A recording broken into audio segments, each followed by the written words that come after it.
How time flies. While the original Teen Take That fans may now find themselves in the throes of the menopause, it may be some comfort for them to know that their pop idol Robbie Williams seems to be going through the male equivalent. The rock DJ singer, who turns 50 on February 13, admitted, "The hair is thinning, the testosterone has left the building, the serotonin is not really here and the dopamine said goodbye a long time ago. I've used up all of the natural good stuff. I've got the menopause." But while the star is open about starting to show signs of aging, Williams is still one of the most loved, and lusted after, entertainers in showbiz. It'll take a lot more than a receding hairline to put off his millions of fans.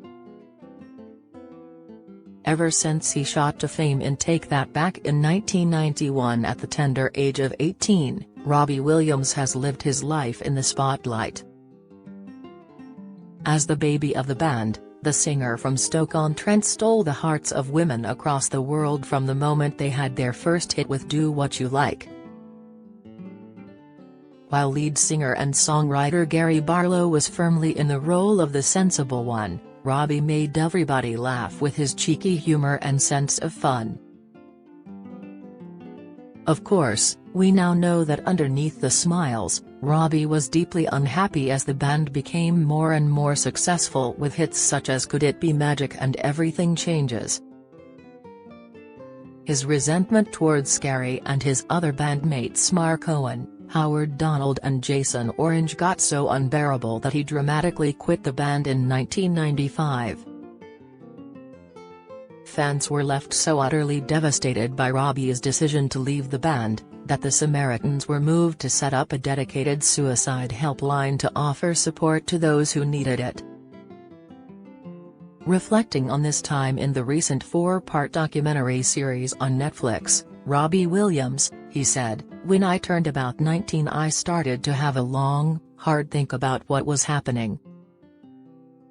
Too many interviews, too many performances, so many countries to visit and then repeat it.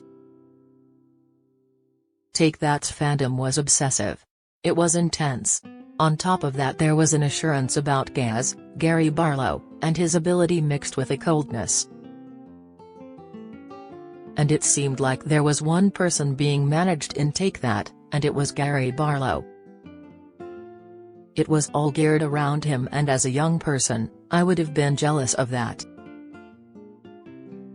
I suppose a lot of me resented him."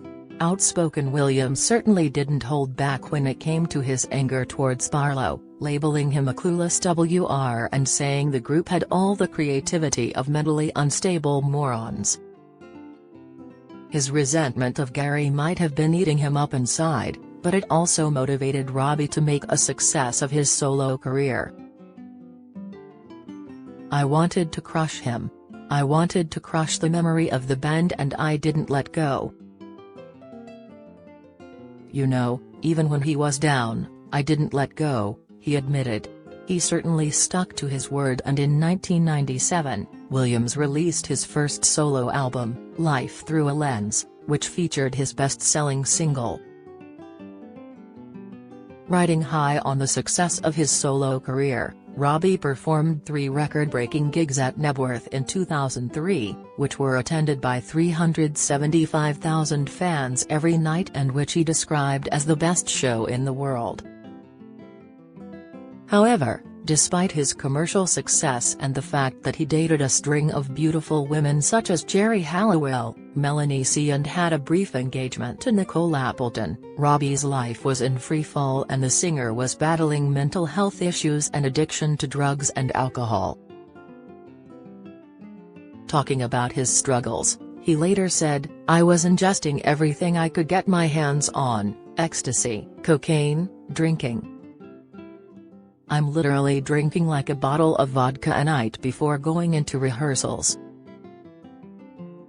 Admitting that substance abuse was his way to numb the pain, Robbie has since said, "I had to stop taking drugs or else I was gonna die." What happens is, when you stop drinking, you're left with the person that you are. and the person who I really was depressed and isolated. I didn't know how to socialize. I didn't know how to be a human. All of this changed when he met the American actress Ida Field, when she appeared on a UFO documentary he was making in 2006. Despite a rocky start due to his social anxiety, the couple have been married since 2010 and have 4 children: Teddy, 11, Charlie, 9, Coco, 5 and Beau, 3. Talking about how his problems almost ruined his chances with Ida, 44, Robbie said, "I googled her, she was obviously very attractive. But I was also doing a lot of pills that were making me antisocial. So we had plans but I flaked.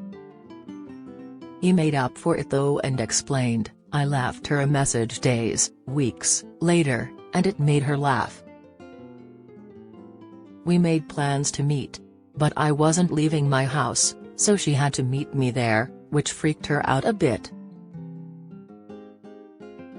Looking back on the moment he knew Ida was the one, the singer said, "I had this moment where I felt like I had known her forever."